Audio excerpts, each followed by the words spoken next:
Okay. Roger, talk to me about how lockdown has affected you. It's affected me in two ways, really. First way is in a way of disappointment, because this chapel, this famous chapel here in the Tower of London, is used a lot for all kinds of events that you know as well. We have our Sunday services. This time of year, we have almost a wedding every Saturday, and there are other great events. And of course, this year is really special for us because it's the 500th anniversary of the year, and we had a wonderful program. In fact, I have the booklet here, celebrating the 500 years of the chapel with the 15 events, and what would have been really, really wonderful. The pinnacle of the whole event would probably have been at some point for Her Majesty the Queen to have been here to help us celebrate this, her own private chapel. So there's a sort of measure. The lockdown has meant we're all rather sad and disappointed that a lot of work that's gone into things, and you can imagine for weddings as well, people are sad at having got themselves all psyched up and ready to get married. So there's that side of it. No, and so it is quite extraordinary. Yes, I mean, the other, I guess the positive side as well, though, Roger, is that you're now connecting with audiences in a very different way. Yeah, I was going to say to you, and the other side, so therefore what we've tried to do is to keep all the chapel family and others who have always been interested and support the chapel together, but in the way that churches are doing right across the country, which is through this amazing electronic means that which is all new to me as well, all this Zooming and other things that are going on. So there's a little group of us. There's my secretary, Debbie, my colleague, Cortland, and our Master of Music, Colin. And the four of us have decided when this all came about that we would find a way to keep in touch with everybody using this wonderful new electronic age. And what we've devised over the last nine or so weeks is a program which starts on a Monday with a 5-minute thought for the day, coupled with some wonderful music that Cortland, the Director of Music, Master of Music, feeds into that as well. So every Monday goes out to all these various people that. On Wednesday, we've tried to do something quite different. We've tried to produce a newsletter which will be both fun and informative. And so the fun bits are that we've tried to do, we've done jigsaws all related to the Tower of London, to word searches, through to something which has become really popular and has been just a small innovation we thought wouldn't go very far at all, but actually in the emails that I get and all the responses I get, I've asked various members of the chapel family to tell us, just like you're doing with me today, a little bit about how they're coping and what the lockdown has meant to them. So we've had members of the choir, we've had all sorts of members of the congregation, and this last week, we asked Pete McGowan, who is the Chief Yeoman Warder of the Tower of London and the former chapel clerk of the chapel, to tell us how he's been coping during lockdown. And the reason I'm saying to you that he's been really special is because his wife was desperately, seriously ill with coronavirus and was in hospital and reached the point where, you know, we really wondered whether, and he wouldn't mind me saying this, whether she'd actually survive. And there came a point where, you know, prayers were being said by all of us who know Pete and know Debbie, his wife. But the good news is, thankfully, she's one of the good news stories. She recovered, and after more weeks in hospital, she was eventually returned home. So these videos, little YouTubes that we do every week from members of the congregation, have been really appreciated. Then by Friday, all week we've been working on it. We tried to put together a service, and we decided not to do live streaming, given that I have to do everything on this mobile phone.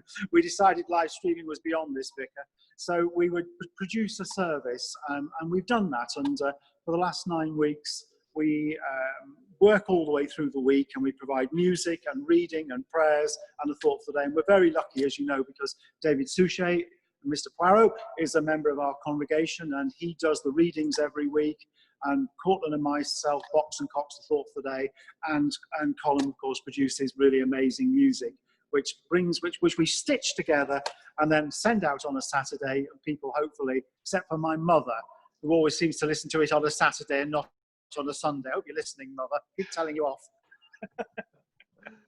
Glorious. And what's happened as well, Roger, is that you've now gone from a fantastic, beautifully formed congregation, it's the most beautiful, stunning place to visit, and also to have that wonderful experience. You've now got a global audience, haven't you? Yeah, I mean, what's extraordinary is that, you know, 150 people who were on our chapel mailing list has just literally exploded into, I don't know what the figures are at the minute, but people are telling me that it's, you know, not far off 1,000, and that in the last 3 weeks or so, we've had over 3,500 hits on the whole site. So that's amazing. But what does happen is that, and we're delighted with this, that family and friends, people, take your example, for example, Andrew, you could share it with your family, share it with your friends, and we've encouraged people to do this. And now we have links all over the world. I mean, literally all over the world, from America to Australia. Yeah, I mean, all sorts of people, and all sorts of people. Not, you know, people who are not necessarily people who would ever come to church, never be seen or wanting to come to church, are very happy to plug in to something electronic like this and to listen to a service. We also produce the service in 2 forms. We produce it deliberately in section by section by section, so that during the ongoing week, people can return to things. I mean, rather than produce it as a one-off, which we do at the end of it, so people can listen to the whole thing as a one if they want, they can actually think to themselves, oh, I'd really like to go back and hear what Roger said. Did he really say that? Did he really say that? You know, I just want to check it out. And actually, that's been one of the responses of quite a number of people, not just the church-going people, but other people who've said, actually, the music and the prayers and other things, we've actually returned to during the week. And that's been great. Well, no, and absolutely stunning. And the other thing about having and it is a global audience, literally, you can reach everybody, and you can feel as though it's a one-to-one conversation, which is makes it a very different, special experience. But are you finding then you're competing with other people at other churches around the world? Well, we would never be deliberately doing that, I can assure you. But of course, we're pleased that we've got some good numbers. No, I mean, all the churches, every church of every denomination, and let me say all faiths.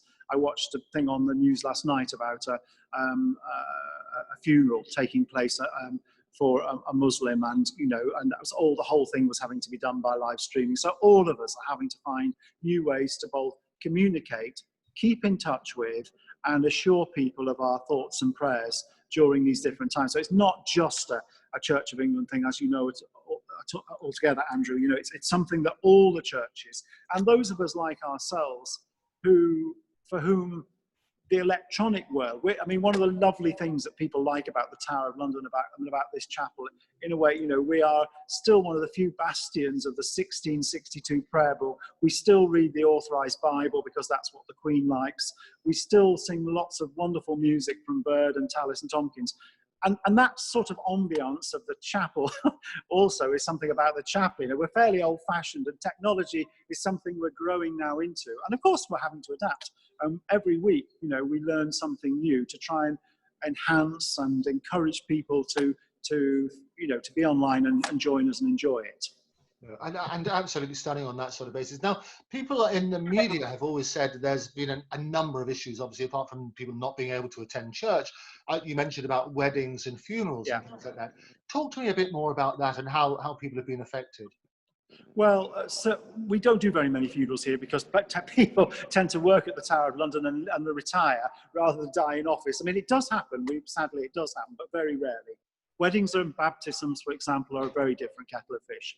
We do regular weddings here, and that's very much associated with the people who live and who fulfill the criteria for here. So every summer, from Easter right the way through to the end of the summer and into the autumn, we have, you know, probably two weddings at least every month. And there are, you know, I love weddings. Everybody will tell you, what does Roger enjoy? He's always enjoyed weddings. I love weddings. They're sort of one of the sort of bonuses of any priest's job, you know, to see everybody happy on these wonderful occasions is something that I've always relished and count as a great privilege.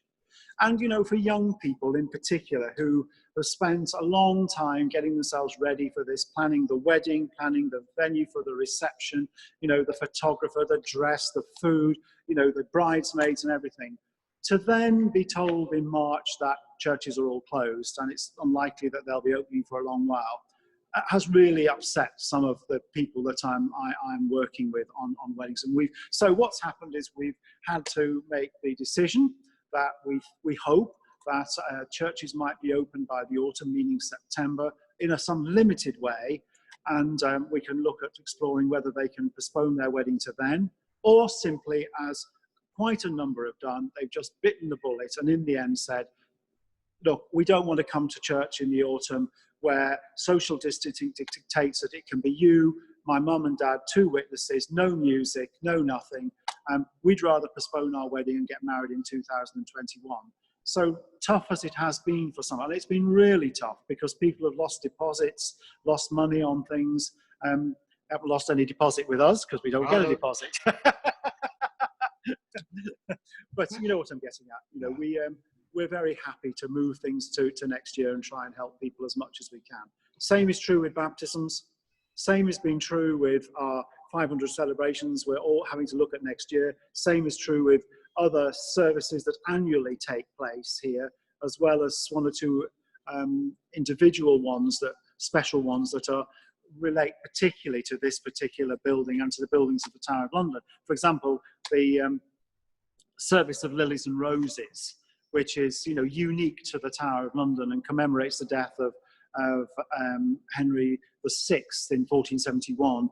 You know, and this wonderful old tradition here, sadly, you know, just disappeared this year.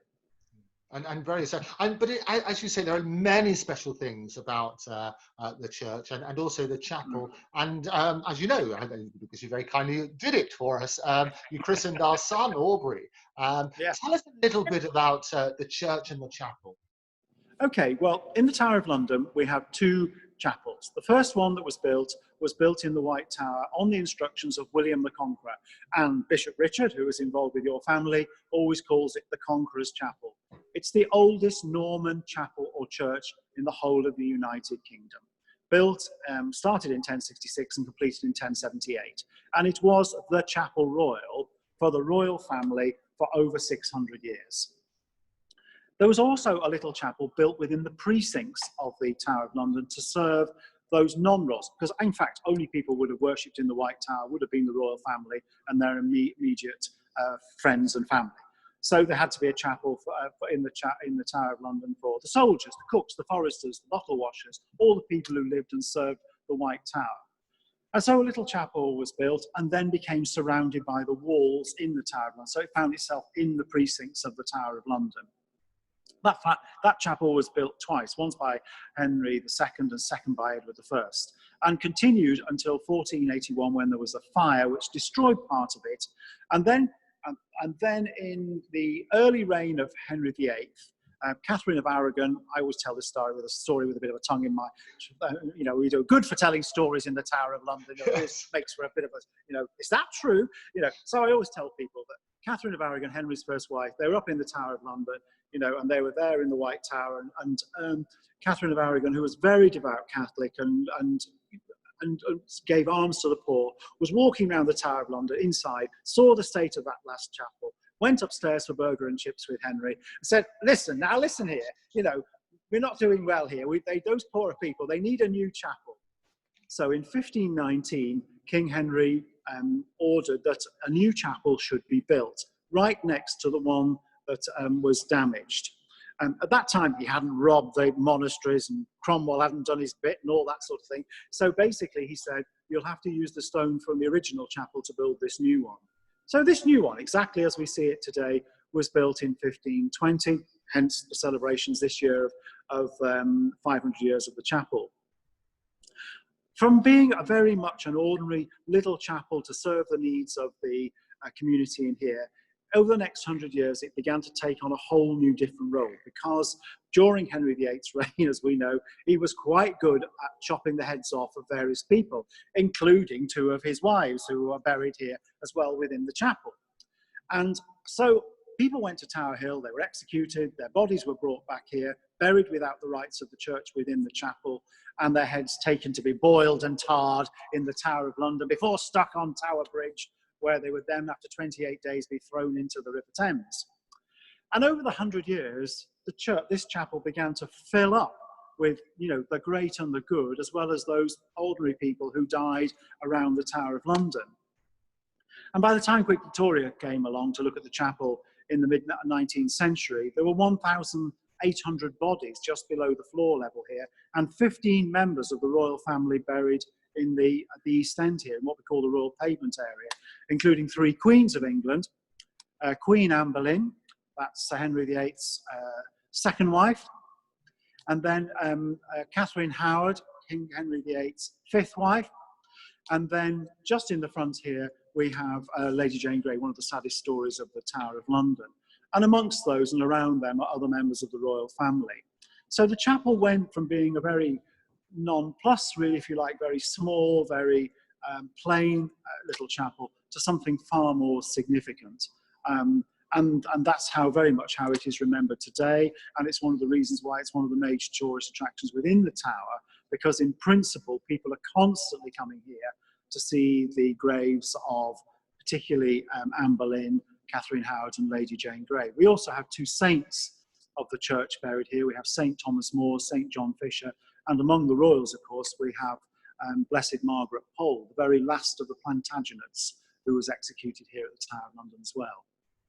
So a phenomenal history. And you mentioned Thomas More. We've now got another Sir Thomas, who's done an everyday hero. And this is one of the great things about the terrible situation with the pandemic. We've talked about tragedies and people who've lost people very closely. Yeah. But also what this has done is shifted the focus for a lot of people as well, hasn't it? Because now there are these everyday heroes. We start to appreciate the things that we maybe took for granted beforehand. Things like the NHS and the essential workers and so on. Mm-hmm. And then you get their everyday heroes, people like Tom Moore. At that stage, he was Captain Tom, who then walked up and down his garden, wanted to raise £1,000, and ended up making 33 million, over 33 amazing. Million, because the Absolutely nation amazing. got behind him.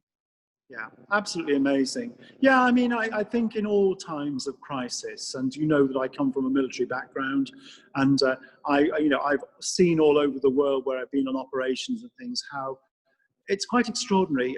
I've always said one of the things that happens in times of crisis is often the people that you expect to rise to the occasion mostly do, but there's some who don't. And the ones who you don't expect to rise to the occasion for all kinds of reasons, out of them come the most extraordinary moments of kindness and gallantry and a sense of wanting to give something back. And I think that's something that's been a pattern of history over thousands of years. That's always so. The Sir Thomas More, do emerge out of this, as well as I heard a story the other day of somebody who was quietly in their street delivering meals regularly to an elderly person down the road, and this elderly person hadn't got a clue how every morning there was a rap on the door, and this other person didn't want to be identified, but every day for weeks on end had brought one meal to this elderly person. Now, they're never going to be knighted or whatever, but there are countless examples, I think, of this kind of kindness going on. And I do think it has brought out the best in a lot of people, the sense of community. Sure, right. I think we're realising now what we miss, what we took for granted BC, before Corona, as we call it, what we took for granted, even simple things like hugs or just talking to people or seeing face to face. And what I very much hope once we get past this is that we'll remember the things that we really cherish and basically make the community a much better place. Yeah, I couldn't agree more with you. I mean, at another level, I think that one of the things that people are beginning to realise, it never happens in the first couple of days, but it takes perhaps weeks and months, is the whole business of how you adjust to the qualities of silence and peace and not having to fill every single moment with a couple of earphones in your ear, constantly playing out music and other kinds of things. And one of the things over and above the sort of things, which I'm sure you're absolutely right, I hope to goodness loads of wonderful things come out of this, is something just about the quality of life for everybody, that they'll, being in your home and trying to find time just to sit with the people that you love and care about, recognize you don't have to fill every moment of that, but you can have real quality in silence, in peace, and that kind of thing, as well as also trying to find time to do things together. I mean, I'm all in my school chaplaincy.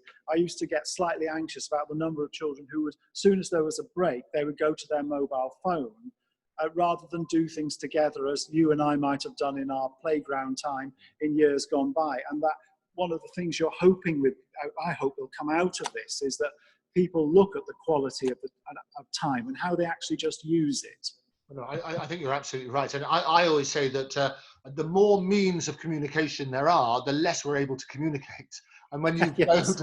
when you go to restaurants, or when you used to be able to go to restaurants, the people, rather than sitting and talking in the same way as we are, all engrossed in their phones and checking social media and things like that.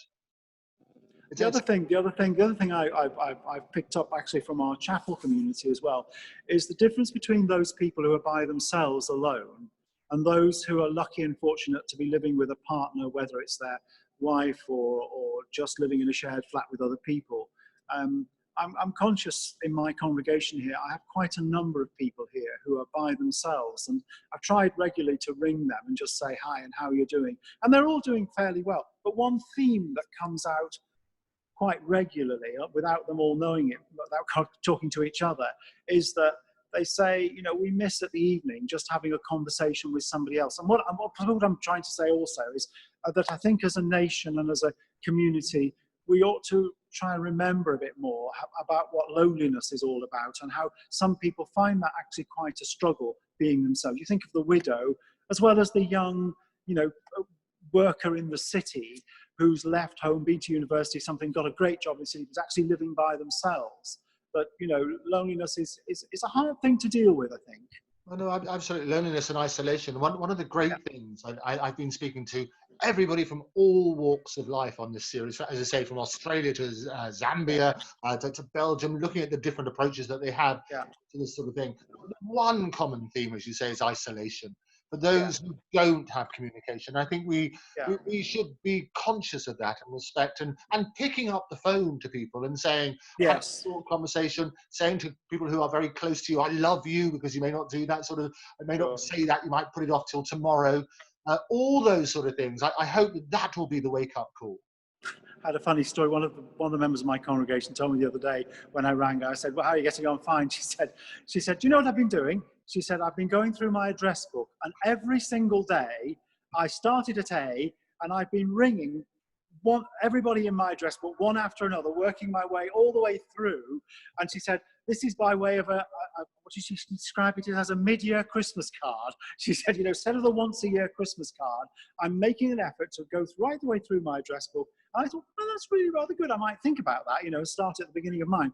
Yeah, I hope that isn't indicative of how long the pandemic's going to go on for. Well, I suppose that, but A for Andrew Eborn. I'll expect that phone call, Roger. So that's good.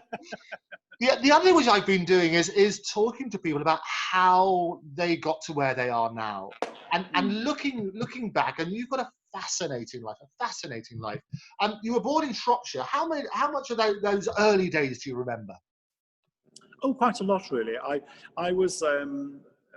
I came from Market Drayton in Shropshire, and my parents, I have twin sisters younger than me, 3 or 4 years younger than me, and my parents were just very much of their age. We were sent to Sunday school.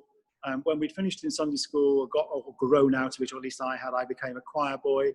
And there was a vicar, a wonderful old-fashioned Church of England vicar called Grenville Morgan, sadly died a long time ago. And I'm sure that he played, in his own quiet way, quite an influence on my life in those early years. It's a very busy church, you know, there was Sunday schools, youth clubs, all kinds of things going on, which left a deep impression for me of what the church could be. And although, of course, you move on and I did other things, or this, that, and the other, I can't deny for a single moment that I think the seeds were sown by, I often say Christianity is caught and not taught. And I think I caught something of what Christianity is all about in those very early years by an extremely caring, good, hard-working, charismatic vicar. Okay. And you attended school in Liverpool, and you famously had a great... Why I support the greatest team in the land, who sadly only need 2 games to lift the championship up. And all the know. beefeaters here in the Tower of London all know I'm a staunch Liverpool man. Sorry. But it must be extraordinary, because you go along, or you would have gone along to matches and things like that. And how are you feeling about missing all of those? Oh, I'm very sad. I mean, yeah, I didn't quite hear you correctly, but I mean, I'm glad that football's being restarted. I think it's probably a good thing for the nation. You know, we're a sporting nation. We love our football, cricket, tennis, you know, darts, you name it, snooker, all sorts of things. We've always loved that as a British nation. I am sad, but I think it's absolutely right that social distancing at this stage should dictate that they should be behind closed doors. I think that's a great sadness, but we have got televisions, radios and other things where we can still continue to follow it. So, and I hope and pray, just like every other part of our cultural life, that by the end of the year, beginning of next year, hopefully we'll be back pretty much on track and looking at the way we did things before. And Liverpool will be thrusting ahead for their second go at the Premier League. Well, we love it. I'm sure. I was talking to a number of football people, from the executives to the ardent fans, some of whom would disagree with some of your statements there. But it should be good. You went to Priesthood. You went to Lincoln to train for that. Talk to me about the calling. I mean, as you say, it's that was like. What was the process? You going to school in Liverpool? Was there one particular moment when you said, "Right, this is what I want to do"? No. They often say whoops. Sorry, they often say. Are you still there? Sorry about that. I thought this is a moment from God. I thought this is wonderful. This is telling me we've only got about 20% left on this phone. So. Oh well, we could take a break. We could do that. It sounds good. Okay. No.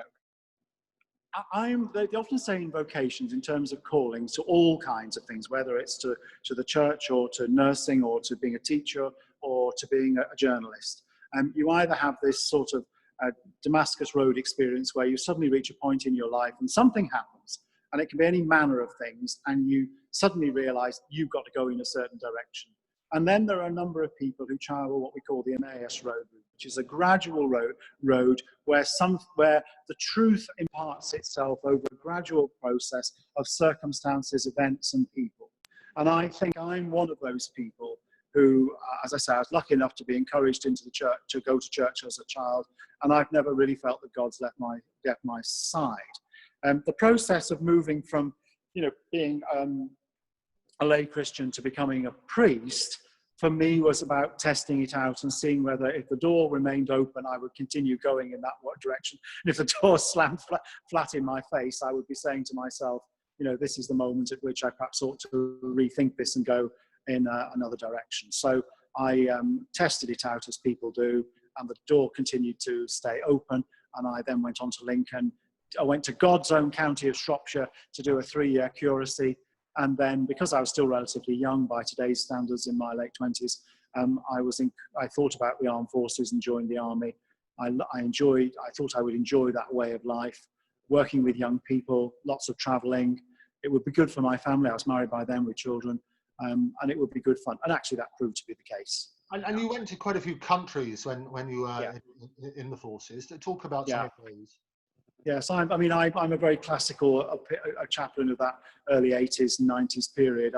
There were operational tours in Northern Ireland, Bosnia, Kosovo, East Timor, and lots of other places. So I spent the first 12 or more years of my life simply as a regimental operational chaplain, going with soldiers all over the world, ministering to them and their families when we were back, in garrison towns. And then as time went on, as inevitably in any, I use the word career lightly, because only to describe the route of the armed forces, like any other profession, I sort of found myself moving in different directions.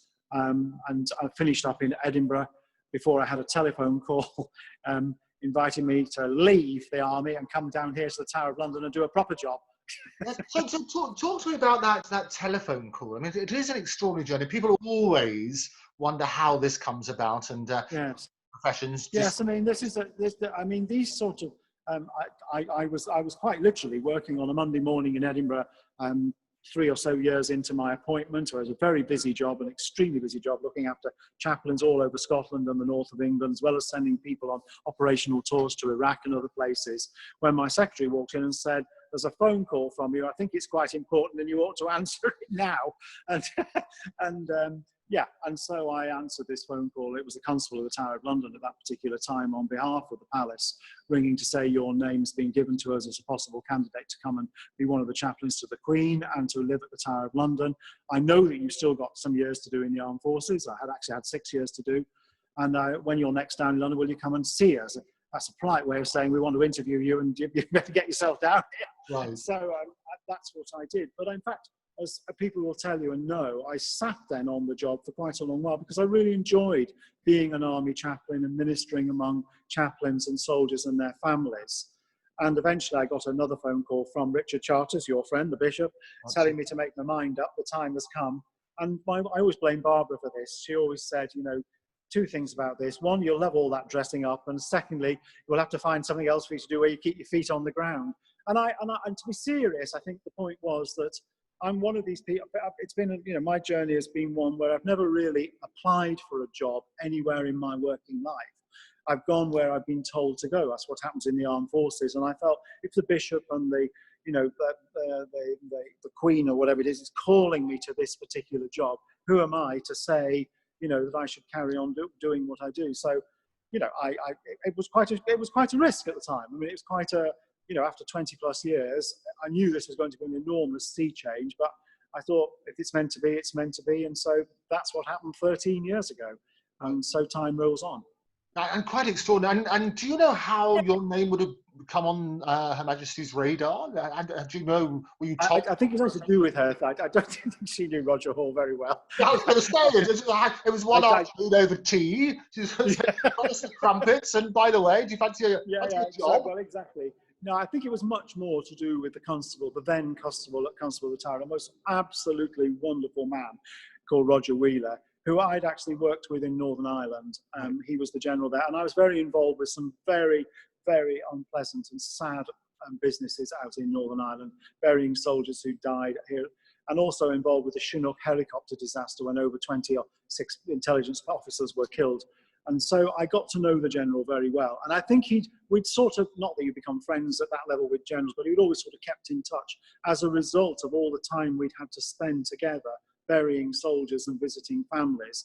And I think he knew that I had become a fairly senior army chaplain as Assistant Chaplain General. And I think he just wanted to test the waters out and thought I might be a possible candidate to come here. And so that's how it started, with an exploratory conversation. I want you down here at the Tower of London, Roger.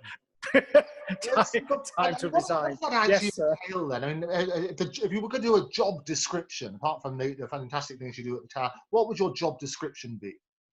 For here? Yeah. Well, I mean, my first role is to pray for the Queen. I mean, I'm chaplain to one of the 6 deputy priests in Ordinary, so I'm a member of the royal household. My first job at all services, public and private, is to pray for Her Majesty the Queen and all the members of the royal family, in exactly the same role, it's extraordinary really, as chaplains have done for thousands of years for monarchs right down the centuries. They've always had those who pray. And the Book of Common Prayer, you know, has within it the prayers for the Queen and the royal family, and that's my first and foremost role. Then to look after the 2 chapels on her behalf, because these are still private chapels that belong to her.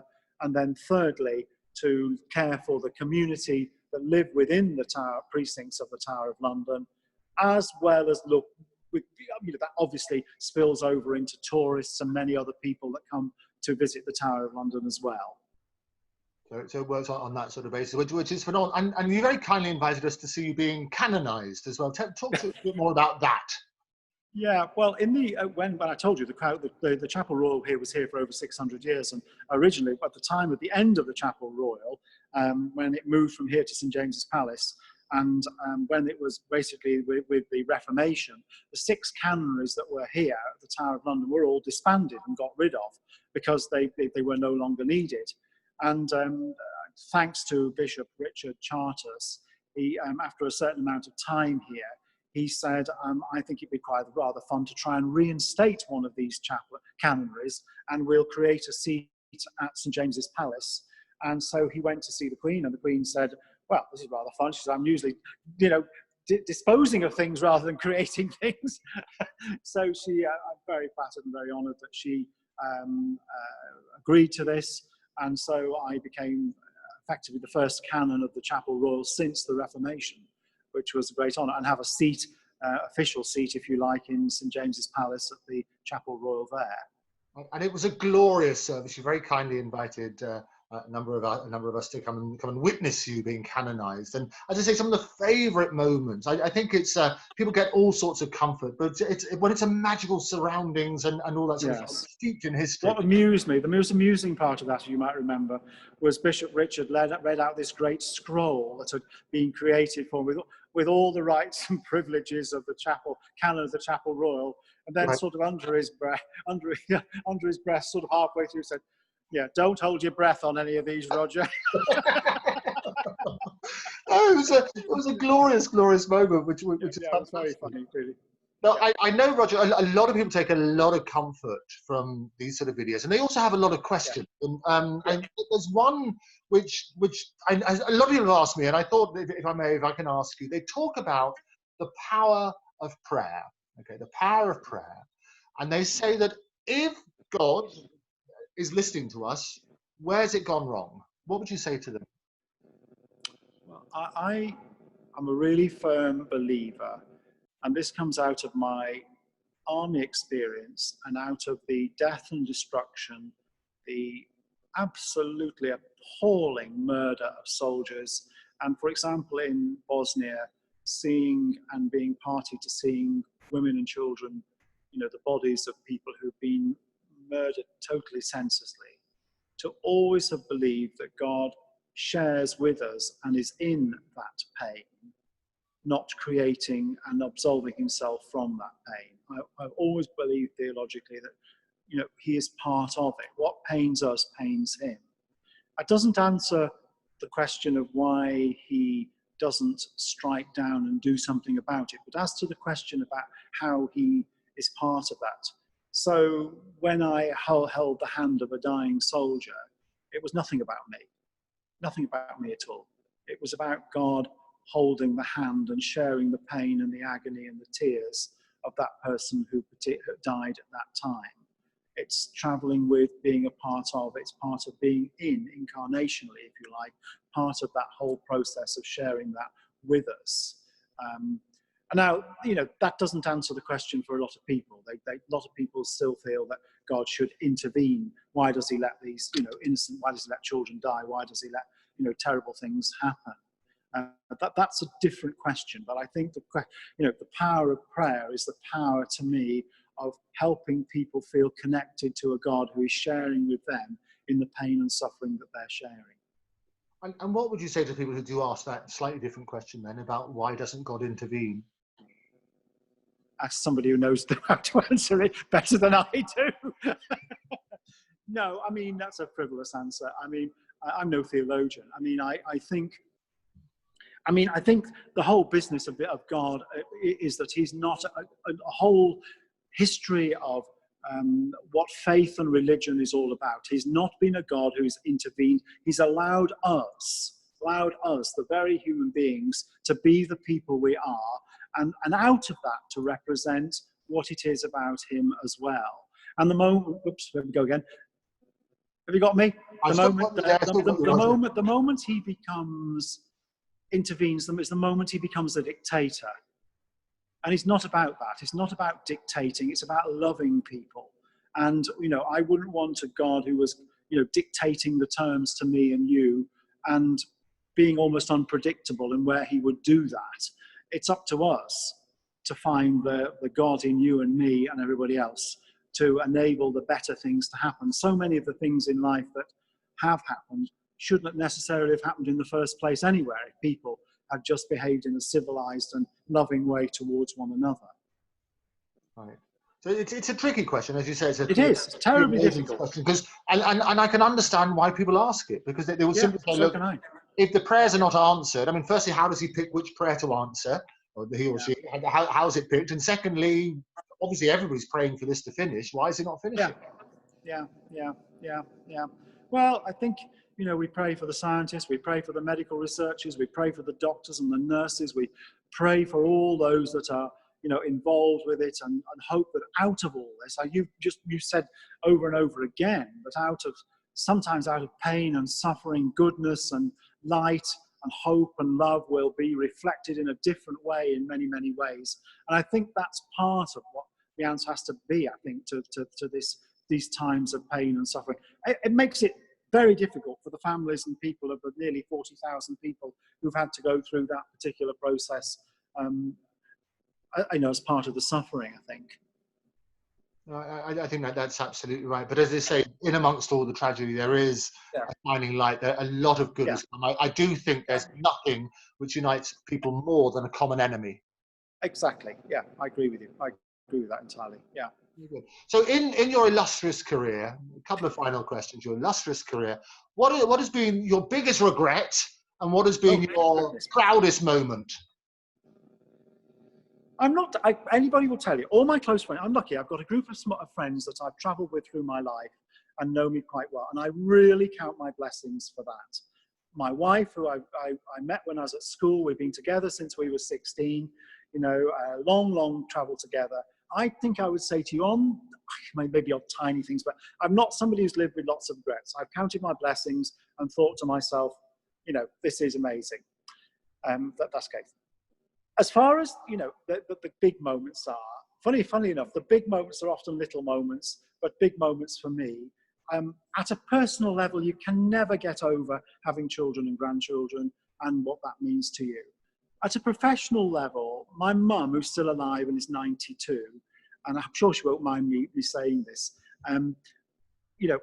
when Barbara and I went for tea with the Queen, and I sat there, my mum said to me, whoever would have thought that the boy who, did a paper round in Liverpool and went to the secondary modern school in Liverpool would have ended up going to have tea with the Queen. He said, and Mum said to me, if my mum was here now, she'd drop down dead with amazement. And I'm just saying to you, that's not, it's not a glitzy moment in St. Paul's Cathedral, not a glitzy moment I've had lots of those moments and lots of privileges with my army life and real privileges. But it's those little moments that are unique, which are unique to me, which I just still look at that and think, crikey, there we are, sat with the corgis, having tea with the Queen. Well, she poured me a cup of tea. Did she? What sort of tea was it? What tea did you have? It was very nice tea. She was just lovely. She was just absolutely lovely. Did you have a cake with everything? Was there a cake you had? Was there a Yes, it was tea. Went for afternoon tea at Windsor. It was just, and she was both regal, serene, everything that I've come to know about her as Her Majesty the Queen, but also she's just a very wonderful human being as well, with an enormous amount of graciousness and love and charity, and a wonderful way to connect with. She's got the most wonderful smile. She's got the most disarming smile you could ever imagine. When she smiles at you, even the most ardent royalists I know have crumbled at her feet. Non-royalists, Republicans, have crumbled at her feet, because she is quite disarming. She's quite wonderful, and that's very special. And she, Andrew, is going to be a real legacy of our history. I mean, there's no monarch we lived longer than her. And, she's seen it all from, right to where we are. My great-great-great-grandchildren will still be talking about her in the way that we remember Queen Victoria and others. And it's just amazing to have touched on a little bit of that. Phenomenal. And your mother and Her Majesty, and actually my mother's 90 as well. It's an extraordinary generation. But they're also very good at making sure we stay grounded, aren't they? Yes, absolutely. Yeah, absolutely. And finally, my mum said to me when we were going, she just said to me, "You have polished your shoes, haven't you?" Oh, wonderful stuff. It's really, really good. And finally, I was going to ask you, how would you, Roger Hall, like to be remembered? Oh gosh. I'd like to be remembered as somebody who's been faithful to God, faithful to my family, and faithful to those things that I believed in, including Liverpool Football Club. Roger, thank you so much. It's lovely to see you. I look forward to seeing you online. Maybe you'll join us again. I will. Delighted. Thank you, Andrew, very much indeed. It's a pleasure. Thank you, Roger. Take care. Bye-bye. So there we have it, the Reverend Canon Roger Hall, very good friend, Liverpool supporter, you probably didn't notice that, but actually a fantastic man as well.